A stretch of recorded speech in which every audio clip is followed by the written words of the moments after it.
আওয়ামী লীগের অফিসগুলো খুলে দেওয়া হচ্ছে, এসব ফাইজলামি আপনারা বাংলাদেশে করবেন না। লড়াই মাত্র শুরু হয়েছে, ইনশাল্লাহ লড়াই চলবে। আমরা এখনো বিচার খুঁজে পাই নাই। এই যে যারা শহীদ ফ্যামিলি আছেন, আহত ভাইরা আছেন, তাদেরকে শেখ হাসিনা খুন করেছিল, আবার আওয়ামী লীগের অফিসগুলো খুলে দেওয়া হচ্ছে, এসব ফাইজলামি আপনারা বাংলাদেশে করবেন না। যদি আপনারা ফাইজলামি করতে চান তাহলে কিভাবে হলো আপনাদেরকে সাইজ করতে হয় সেটাও আমরা জানি।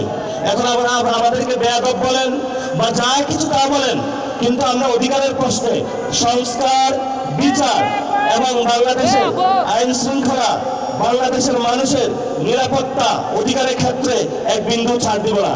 এটা আমাদের স্ট্রেট ফরওয়ার্ড কথা। এবং আপনারা যদি আসেন রাজপথে লড়াই হবে, কিন্তু আমরা এই ক্ষেত্রে এক বিন্দু ছাড় দিতে রাজি না। এই জন্য যারা আপনারা আজকে ইফতার মাহফিলে উপস্থিত হয়েছেন, লড়াই মাত্র শুরু হয়েছে, ইনশাল্লাহ লড়াই চলবে। তবে আমরা তাদেরকে একটু সুযোগ দিচ্ছি।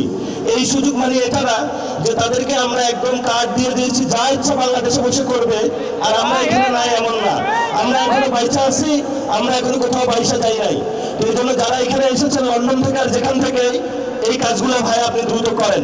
ছোট ভাই হিসেবে আপনার কাছে অনুরোধ করছি, দর্শন বন্ধ করেন, বিচার করেন, রিফর্ম অ্যাসেম্বলি করেন, এরপর আপনি একটু শান্তিতে কাজ করেন। ধন্যবাদ সকলকে, উত্তরাবাসীকে। আমি এখানে ইলেকশন করার কথা ছিল, ভাগ্যের পরিক্রমায় ঢাকা 8-এ গিয়েছিলাম। ঢাকা 18-তে চান্দাবাজি সন্ত্রাসী নয় এটা আমি বলি না, এখানেও আছে।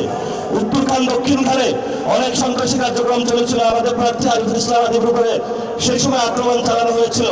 আমরা সেই কাহিনীগুলো কিন্তু জানি, কারা করেছিল তারাও জানি। আমরা আপনাদেরকে বলবো হুঁশিয়ার, সাবধান। আর যদি এক পা বাড়ানোর চেষ্টা করেন তাহলে আমরা আপনাদেরকে মোকাবেলা করতে পারবো। ভোট কিন্তু একদম আকাশ পাতাল বেশি হয় নাই, কাছাকাছি হয়েছে।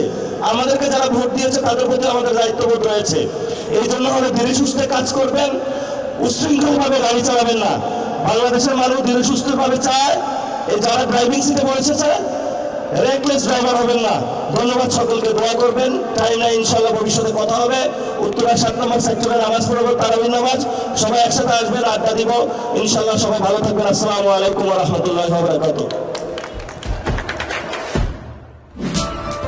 দেশে দেশে সবার সাথে দ্য নিউজ।